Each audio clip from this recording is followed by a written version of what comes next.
All right, there's some properties of logs that I want to go over with you so that you know how to expand these things into multiple logs, and then later we'll learn how to put it all back together again. But for right now, we're just going to focus on expanding logarithms. So let me go over the 3 rules that you need to know. When you have a product of 2 things inside a logarithm, here we have x times y, you can split it into 2 separate logs that are being added. So you can add 2 separate logs, base stays the same. I'm just using a log 10 here in all my examples. So this is log 10. So log of xy is the same thing as log x plus log y. And you can plug some numbers in if you want and prove to yourself that it works. When you have the division of 2 powers, when you have the division of 2 variables inside a logarithm, you can split it into the subtraction of 2 separate logs. So in this case, log base 10. So log base 10 of x divided by y ends up being the same thing as log x minus log y. Now this last one is the very strange one here. It's when you have an exponent inside a logarithm. So in this case we have log base 10 of x to the nth power.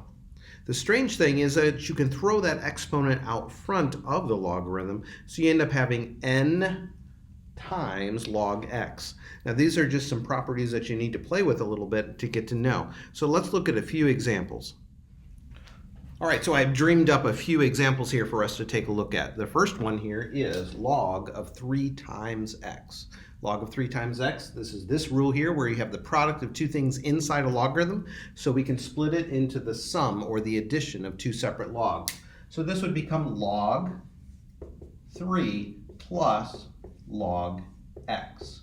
Now let's take a look at this next one. We have 10 times x times y all inside that logarithm. So we can split it into 10 log 10 plus log x plus log y. So we're literally splitting the logs here. We're splitting the product into the sum of separate logs. Now let's see how this division rule applies. Here we have the log of 2/3, and you could actually go to Desmos and type that in and find the decimal.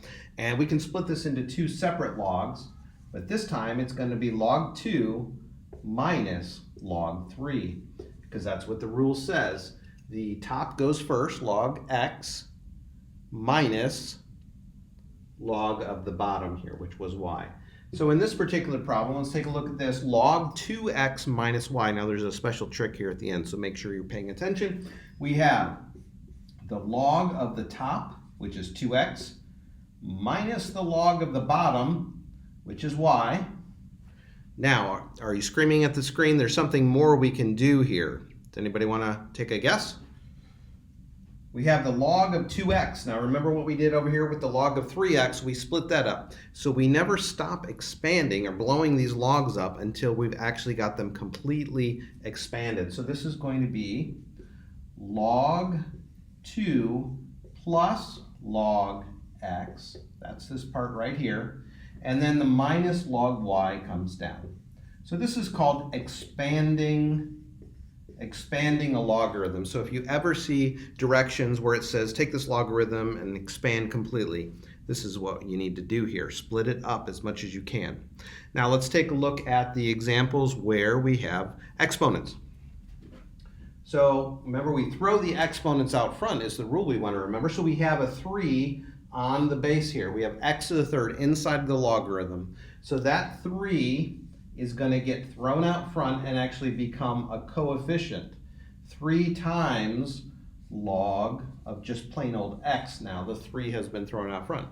And that's all you need to do on that problem. Let's take a look at this next one. I know I've got a little bit of glare here, but what it says is log of 5 to the 10th power. 5 to the 10th power, that's a pretty big number. So we could just go to Desmos if we wanted to and type in 10 times log 5. So if you know what log 5 is, all you have to do is multiply by 10 and you'd have the decimal for that. Okay, here I put it together another example that actually mixes it all together. So let's take a quick look at this. We have, this is actually called the natural log. That's a base e. So that would be log base e. This is ln, not in. You've probably seen that button on your calculator before and thought it said in, but it's actually an ln. It's the log base e. It's called the natural log because it's found in the natural world a whole heck of a lot, exponential growth and decay. And we're going to need that natural log to solve exponential equations that have base e in them later on. So for right now, let's just take a look at this problem. I did this on purpose just to use a different log rather than log base 10. But it is log base e is what this means.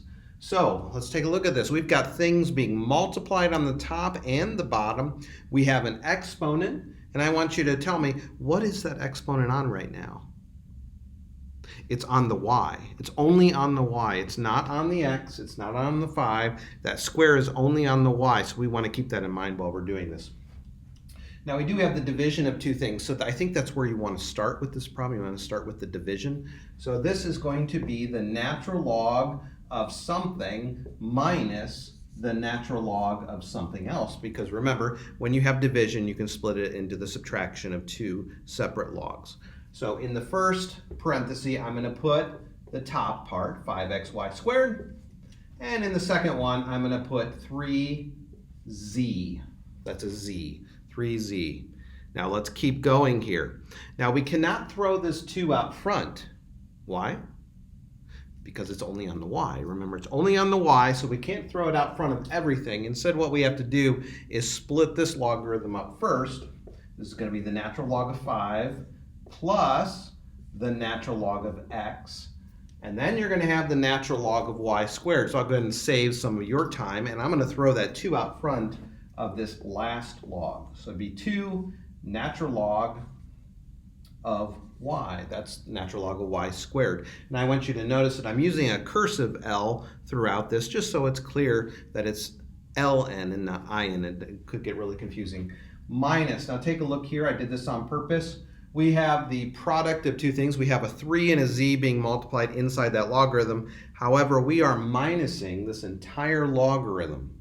So I have to put parentheses here, and inside that logarithm, I'm going to put natural log 3 plus the natural log of z.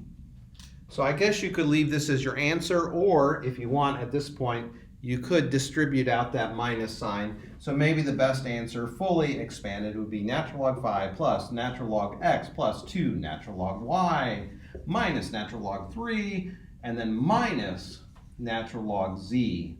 So we want to make sure we get that minus sign on that last natural log. All right, so hopefully this example put together a lot, all 3 of the rules. So hopefully you see how to expand these algebraic expressions into separate logs. And in a different video, in another time, another place, we'll go over how to put Humpty Dumpty back together again and put all these logarithms back together and move up the board. So I would give you this, and you would work up the board and get back to that original log. All right, good luck on this lesson.